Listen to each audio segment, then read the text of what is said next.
Ready start.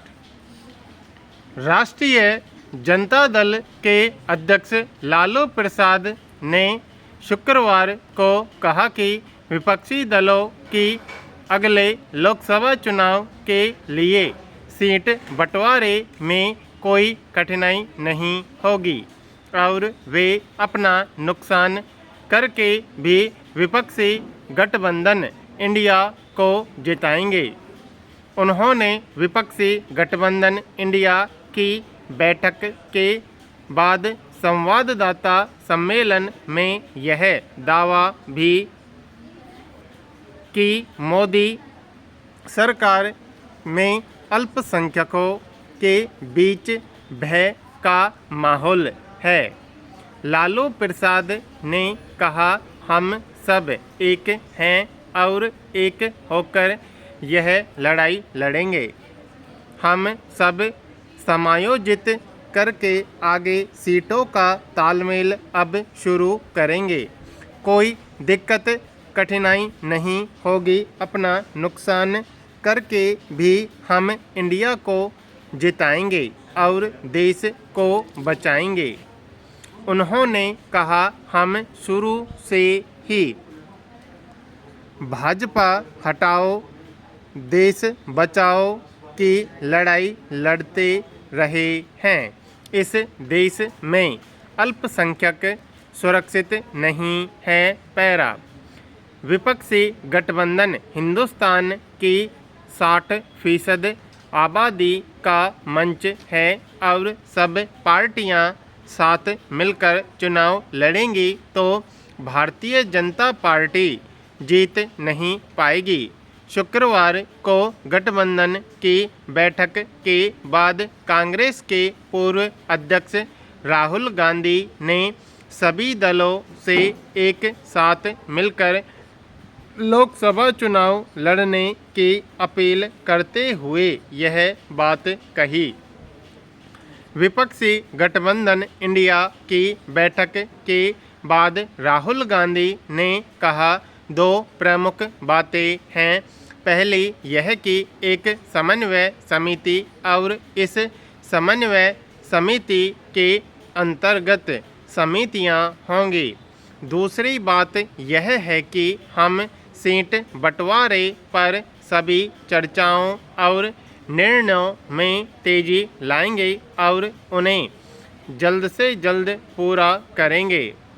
उन्होंने विपक्ष के कई नेताओं की मौजूदगी में कहा, यह मंच 60% भारतीय जनसंख्या का प्रतिनिधित्व करता है। अगर इस मंच पर सभी पार्टियां एकजुट हो गई तो भाजपा के लिए चुनाव जीतना असंभव हो जाएगा। राहुल गांधी ने कहा, मुझे पूरा विश्वास है कि इंडिया गठबंधन भाजपा को हरा देगा। इस गठबंधन में असली काम इस गठबंधन के नेताओं के बीच बनने वाले रिश्ते हैं। मैं विश्वास के साथ कह सकता हूं कि इन बैठकों ने सभी नेताओं के बीच तालमेल बनाने और यह सुनिश्चित करने में ज़बरदस्त काम किया है कि हम सभी एक साथ मिलकर काम करें। उनके अनुसार मैं देख सकता हूं कि जिस तरह से हम चीज़ों को देख रहे हैं उसमें सभी नेताओं के बीच लचीलापन है।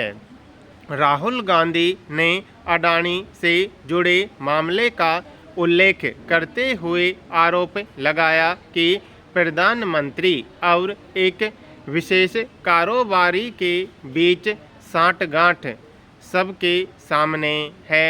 पैरा द्रमुक अध्यक्ष और तमिलनाडु के मुख्यमंत्री M.K. स्टालिन ने शुक्रवार को विपक्षी गठबंधन इंडिया के साझेदारों से तुरंत एक न्यूनतम साझा कार्यक्रम तैयार करने का आग्रह किया और कहा कि यह गठबंधन का चेहरा होगा। स्टालिन ने कहा कि भाजपा शासन के 9 वर्षों में कोई उपलब्धि नहीं है। यह सरकार दिन प्रतिदिन अलोकप्रिय होती जा रही है, जबकि इंडिया गठबंधन लोकप्रिय होता जा रहा है।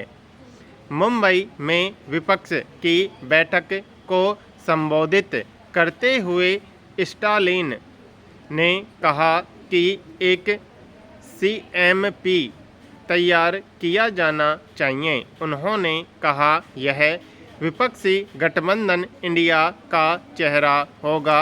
भाजपा सरकार ने देश को कई तरीकों से बर्बाद कर दिया है। इसे लोगों के सामने एक खाका की तरह पेश करना चाहिए, जिसमें यह बताया जाए कि बदलाव करने के लिए हमारा इरादा क्या है। द्रमुक मेहता ने कहा कि इंडिया गठबंधन को एक निरंकुश शासन को उखाड़ फेंकने और लोकतंत्र की स्थापना के लिए आवश्यक नीतियों और आदर्शों का पता लगाना चाहिए और विपक्षी गुट को ऐसे आदर्शों का अनुसरण करना चाहिए। स्टालिन ने कहा हमारा पहला उद्देश्य भाजपा शासन को उखाड़ फेंकना और केंद्र में धर्मनिरपेक्ष लोकतांत्रिक ताकतों की सरकार स्थापित करना है। भाजपा को अलग थलग करने के लिए जहां तक संभव हो भाजपा विरोधी पार्टियों को गठबंधन में शामिल करना चाहिए। उन्होंने दावा किया कि जब एकमात्र लक्ष्य भारतीय लोकतंत्र की रक्षा करना है तो इसमें कोई संदेह नहीं है कि भाजपा हार जाएगी। स्टालिन ने कहा कि गठबंधन जीत की राह पर आगे बढ़ रहा है। उन्होंने दावा किया कि इंडिया नाम ही भाजपा में भय पैदा कर रहा है। अपने संबोधन में स्टालिन ने कहा कि जहां तक मुंबई बैठक का संबंध है, यह अत्यधिक संतोषजनक और निर्णायक मोड़ साबित हुई है, क्योंकि भाजपा सरकार के पतन की उल्टी गिनती शुरू हो गई है।